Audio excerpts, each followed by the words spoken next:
Oke guys, welcome back to Daily Charting with Toshi, di mana kita akan daily chart your favorite cryptocurrencies. Oke, dalam 24 jam terakhir, cryptocurrency market lanjut lagi meningkat sebesar 1,4%. Dengan total market cap mencapai di 936 miliar US dollars.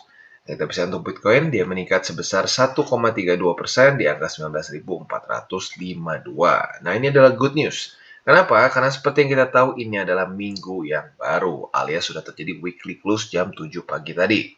Kalau kita lihat di sini, weekly close-nya di 19.571. Artinya Bitcoin berhasil menyelesaikan PR dia untuk weekly close di atas dari 19.226. That's good, ya. Lalu selanjutnya kita bisa lihat untuk Ethereum, dia meningkat lebih signifikan sebesar 3,32% di angka 1.356. Untuk BNB, dia meningkat sebesar 1,7%. XRP, dia malah terkoreksi sebesar 0,17%.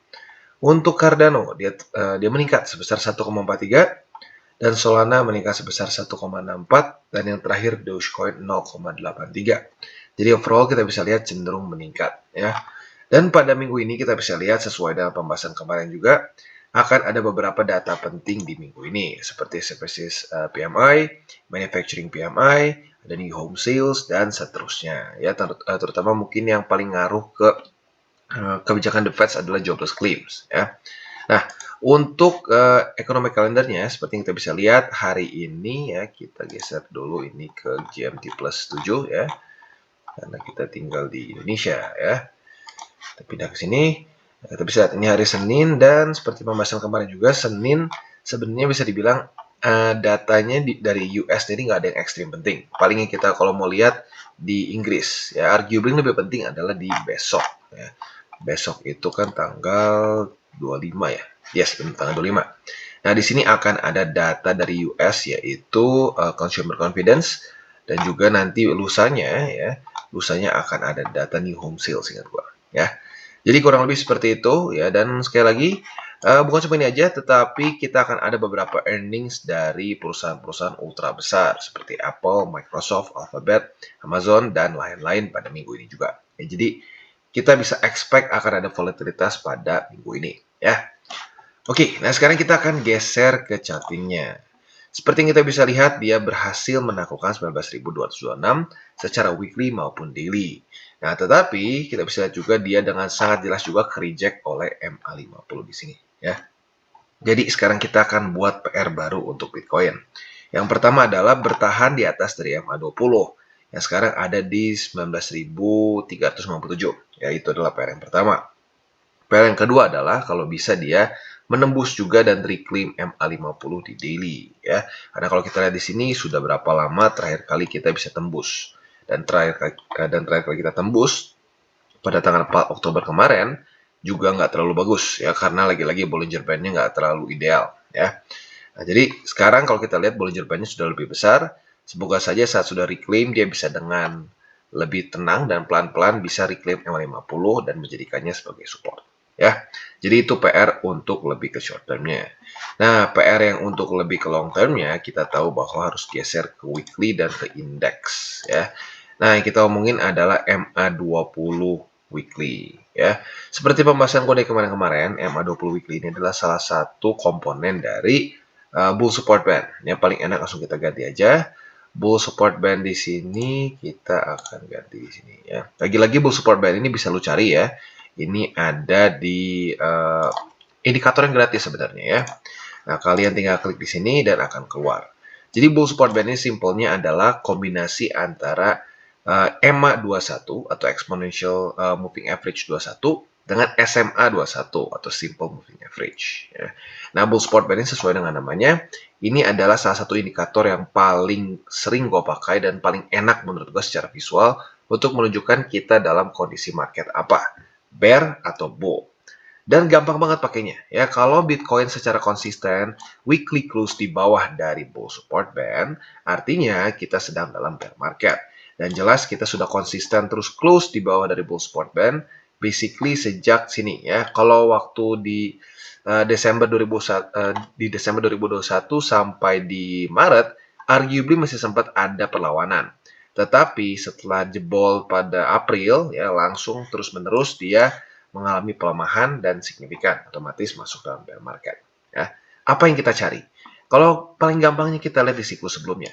Yang kita cari adalah movement seperti ini, ya, di mana dia pelan-pelan mulai mereclaim bull support band dan menjadikan si bull support band ini sebagai satu support.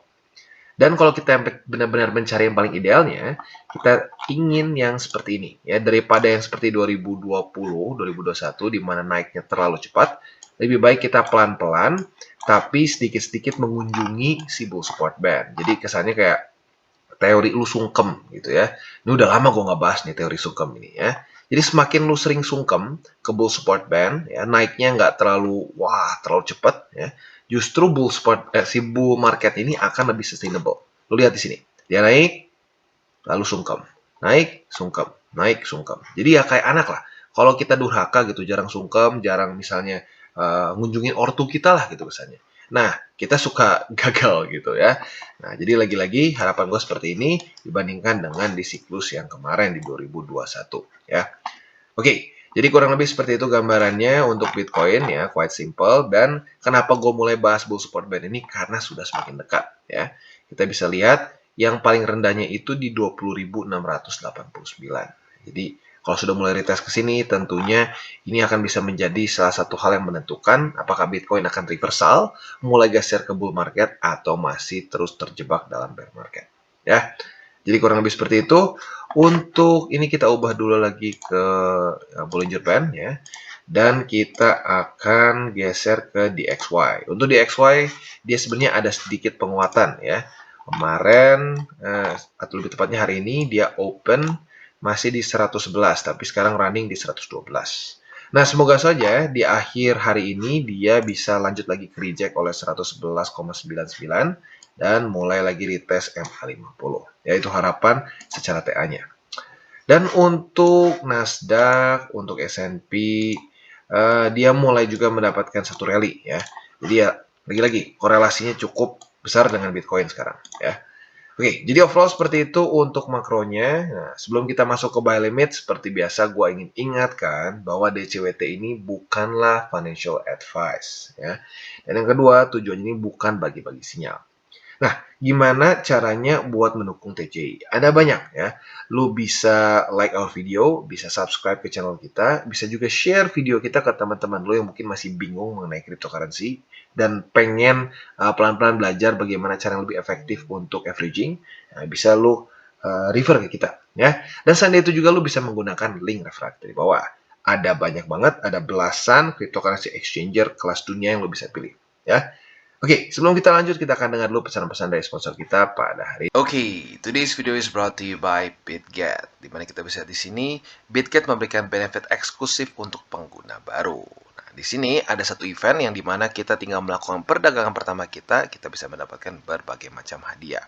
As simple as that. Nah, kalau kita lihat di sini, periode acaranya berlangsung dari tanggal 7 Oktober sampai tanggal 31. Jadi masih ada waktu buat kalian yang tertarik, ya. Siapa yang bisa memenuhi syarat? Yaitu adalah trader yang pertama kali trade di sini. Jadi otomatis ini adalah event untuk trader baru di BitGet. Nah, yang kedua, sarana perdagangan yang valid adalah perdagangan futures maupun spot ya. Dan di sini juga untuk futuresnya bisa copy trade maupun strategi futures grid. Jadi bisa dibilang dua sarana paling besar dan paling populer untuk kita trade secara kripto ya. Nah, caranya seperti apa secara teknisnya? Kita lakukan perdagangan pertama kita, baik perdagangan spot maupun futures, tidak ada persyaratan volume sama sekali ya. Jadi asalkan lu trade saja, lu bisa langsung mendapatkan salah satu dari hadiah di bawah sini. Dan ini bentuknya acak ya. Total hadiah ada 300 piece ya, dan lu bisa mendapatkan salah satu di sini, yaitu 50 USDT, AirPods, 50 USDT BGB token, BitGet t-shirt dan topi, 10 USDT atau 20 USDT kupon. Ya, sekali lagi ini berlaku dari tanggal 7 Oktober sampai tanggal 31 Oktober dan semua trading USDT ini dibagikan dalam bentuk trading bonus. Jadi kurang lebih seperti itu, dan buat lo yang belum punya akun BitGet bisa cek link fragment di bawah dan mulai trade di BitGet. Oke, nah sekarang kita akan masuk ke Bitcoin. Nah, seperti yang kita bisa lihat di sini ya, untuk Bitcoin dia berhasil mereclaim MA20 dan juga mereclaim 19.226 di satu candle bersamaan walaupun masih reject oleh MA50. Nah, jadi kita akan update untuk posisi short. Nah, untuk posisi short sebenarnya kita bisa pertimbangkan untuk buka di MA50 karena seperti kita bisa lihat kemarin sudah terjadi retest pertama dan hari ini sudah terjadi retest kedua. Buat lo yang tertarik untuk buka posisi short, bisa pertimbangkan untuk buka di MA50 yang sekarang ada di 19.588 ya. Nah, target TP-nya di mana? Target TP-nya ada dua. Yang pertama adalah target TP yang konservatif yaitu di MA20 dan target TP yang lebih agresif di daerah 19.226. Ya, jadi itu untuk posisi short. Nah, untuk posisi long tinggal kita balik saja logikanya. Andaikan terjadi retest 1 di sini, retest 2 di sini, kita bisa pertimbangkan untuk buka posisi long. Tetapi mungkin kalau untuk posisi long ini MA20 terlalu dekat. Jadi kalau gue pribadi target TP-nya langsung aja di MA50 ya. Jadi itu kurang lebih untuk posisi long dan short di Bitcoin. Untuk buy limit kita akan geser sedikit. Buy limit pertama kita akan di 19.226 ya, karena kita bisa lihat dia reclaimnya cukup signifikan. Dan buy limit kedua kita untuk secara spot adalah di 18.796 atau kalau mau dibikin lebih gampang dan lebih bulat di 18.800 ya. Jadi kurang lebih seperti itu untuk buy limit dari Bitcoin ya. Dan secara struktur kita bisa lihat dia sebenarnya masih cenderung ya kalau makronya ya cenderung sideways. Tapi good newsnya apa? Good newsnya secara struktur kemarin nggak jadi head and shoulders karena kita bisa di sini ini akan jadi head and shoulders apabila dia reject lagi oleh MA20 dan kemarin kita bisa lihat tidak terjadi. Nah, tetapi yang sekarang malah polanya mulai terbentuk adalah seperti double top. Kalau dia kembali jebol lagi di 20, berarti ada possibility Bitcoin akan membuat double top seperti di sini ya. Oke, jadi kurang lebih seperti itu untuk Bitcoin secara strukturnya dan kita akan lanjut ke kripto yang lain. Oke, dan selanjutnya kita geser ke Ethereum dan berita bahagia bagi kalian yang agresif ya. Karena kalau kita bisa di sini dia literally berhenti pas banget di TP agresif kita yaitu di 1362. Dan kalau kita lihat di sini lagi-lagi dia berhenti tepat di struktur. Jadi kalau mau bilang, wah TA nggak guna, ya ini dia. Ya, ini dia bukti bahwa ya TA berguna asal lo tahu cara pakainya ya. Nah, jadi kalau kita lihat di sini ya, yang konservatif kemarin ya, kan di sini udah terjadi retest 1, retest 2, berarti kita buka posisi long di sini ya. Buat yang konservatif udah dapat 2,76%. Buat yang ya yang di tengah-tengah lah ya, yang medium risk dapat 4,14%. Dan buat yang agresif sudah dapat kemarin ya 6,8 persenan lah ya, nyaris 7%. Jadi ya congratulations bagi lo yang sudah profit. Nah, di waktu bersamaan kita bisa lihat di sini sudah terjadi retest kedua ya. Jadi memang hari ini lumayan gercep ya. Retest 1, retest 2 di daerah 1362. Nah, buat lo yang kelewat untuk buka posisi short di 1362, monggo bisa pasang pending order siapa tahu ada kesempatan kedua. Karena kalau kita di sini Bollinger Band-nya mendukung untuk terjadi rejection lagi ya. Nah, target TP-nya tinggal kita balik. Yang jadi konservatif adalah di 1331 ya, ini TP konservatif. TP yang lebih medium risk bisa pindah di MA20 yang sekarang ada di 1311. Kalau dibulatkan lebih tepatnya 1312 ya. Nah, buat yang lebih agresif bisa pertimbangkan TP-nya di 1276 ya. Jadi kurang lebih seperti itu untuk Ethereum. Secara spotnya mungkin lu boleh pertimbangkan antara di 1276 atau bisa pertimbangkan juga di 1242 ya.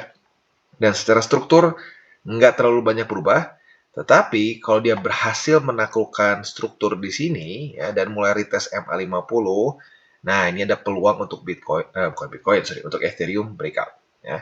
Dan semoga saja ekonomi kalender kita pada minggu ini juga mendukung untuk mendapatkan market yang lebih bullish. Oke, dan sekarang kita geser ke Solana. Untuk Solana kita bisa lihat ternyata tidak jadi setup untuk short ya, alias dia reclaim lagi daerah 28,43. Tapi nggak apa-apa ya, ini dia pentingnya kenapa kita nunggu konfirmasi. Kebayang kalau kemarin lu udah keburu-buru, wah udah kena nih, langsung buka posisi short, ya sekarang sedang dalam keadaan loss atau harus udah cut loss ya. Nah, jadi itu dah pentingnya kita konfirmasi.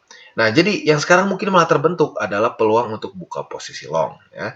Apabila pada hari ini Solana berhasil bertahan di atas dari 28,43 alias menjadi retest pertama ya. Jadi retest dan bertahan di atas dari 28,43. Kalau itu terjadi ya sampai daily close besok jam 7, kita bisa pertimbangkan untuk buka pending order di 28,43 ya untuk besoknya. Kalau besok terjadi kena di situ berarti itu adalah retest kedua dan kita bisa langsung otomatis buka posisi long ya.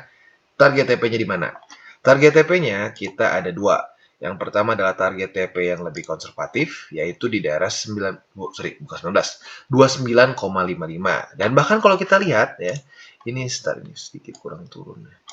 Kita geser sedikit turun. Yes, oke. Nah, bahkan kalau kita lihat secara struktur, ini sudah di retest hari ini ya. Jadi, arguably ini bisa menjadi satu target TP yang bagus untuk konservatif. Ya. Nah, untuk yang agresif tentunya di sini di 30,41 ya. Nah, untuk posisi shortnya seperti apa? Kalau long kan seperti ini nih, berarti hari ini berharap dia bertahan di atas dari 28,43, besok retest lagi, buka posisi long. Nah, untuk posisi shortnya tinggal kita balik saja logikanya. Apabila terjadi retest 1, retest 2 di sini, kita bisa buka posisi short. Target TP-nya tinggal kita balik. Yang konservatif di 29,52 dan yang agresif di 28,43 ya. Jadi kurang lebih seperti itu untuk long dan short di Solana. Untuk spotnya gue pribadi masih lebih menyarankan, atau bukan menyarankan lah, lebih tepatnya lebih enak kalau pasangnya itu di daerah 25,90 ya.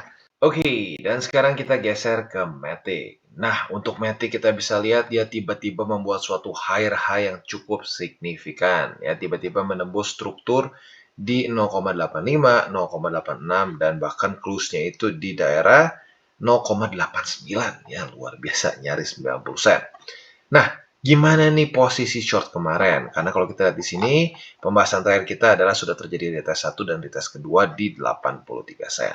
Nah, ini tergantung dari target TP lu ya. Kalau target TP lu konservatif, ya konservatif lah ya masuknya ya, MA 200 atau 20, lu kena TP, aman. Tapi kalau lu TP-nya agresif di MA 50, nggak aman ya, alias ke bawah ke atas. Nah, jadi lagi-lagi, kita nggak pernah bisa tahu target TP mana yang lebih profitable. Ya, makanya gue bilang, lu fokusnya jangan cari profit sebesar mungkin, tapi yang paling cocok ke lu mana ya.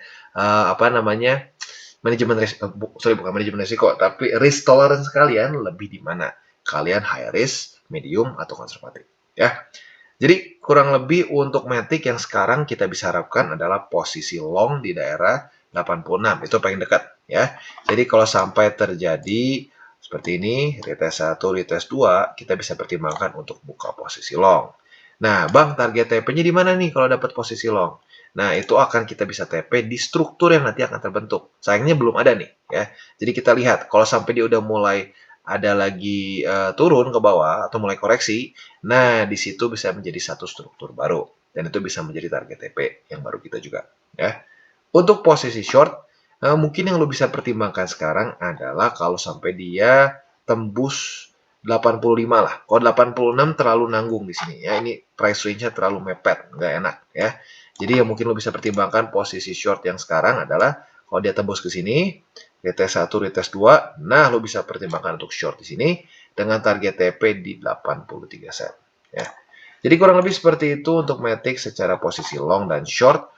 Untuk buy limit secara spot, sekarang mungkin boleh pertimbangkan di daerah 86 sini boleh lah ya, tapi averaging dan jangan terlalu besar ya, karena ada probability ini bisa membuat suatu higher high yang baru. Oke, dan sekarang kita geser ke XRP. Nah, untuk XRP kita bisa lihat bahwa posisi long kita masih profit, tapi ada sedikit penurunan harga ya. Nah, kalau sesuai dengan SOP kita sebenarnya target TP-nya adalah di MA20 ya. Nah, tapi buat lo yang ngerasa bahwa, aduh bang, ini gue udah hold selama berapa hari nih? 1, 2, 3. Ya, ini hari keempat. Fee-nya udah mulai numpuk. Gue mau TP aja boleh nggak bang? Sebenarnya boleh-boleh aja sih, tergantung lo. Makanya gue bilang kalau untuk posisi futures ini nggak di hold untuk jangka panjang sebenarnya. Ya, paling lama seminggu, 2 minggu lah. Ya. Nah, jadi buat lo yang mau TP duluan nggak apa. Tapi buat lo yang mau tetap ngikutin SOP, target TP-nya di 20 atau di 50 sen juga boleh. Ya. Nah, itu untuk posisi long tentunya. Untuk posisi short seperti apa? Untuk posisi short kita bisa pertimbangkan apabila terjadi rejection di antara MA20 atau di 50 sen. Ya, jadi kalau terjadi rejection di sini ya sudah buka. Kalau terjadi reject 1, reject 2, buka di MA20 posisi shortnya. Dan target TP-nya adalah di, sebentar kita geser dulu biar enak lihatnya dan rapi ya. Kita hapus dulu di sini. Target TP-nya adalah di MA50 yang baru saja terjadi golden cross di sini ya. Tapi kalau sampai ternyata dia tembus dan malah retest di sini, retest 1, retest 2, nah lo bisa pertimbangkan TP-nya di dua tempat. Antara di MA20, TP yang lebih konservatif, atau bisa juga TP yang lebih agresif. Ya benar-benar. Lebih konservatif di 20, dan TP yang lebih agresif di MA50 ya.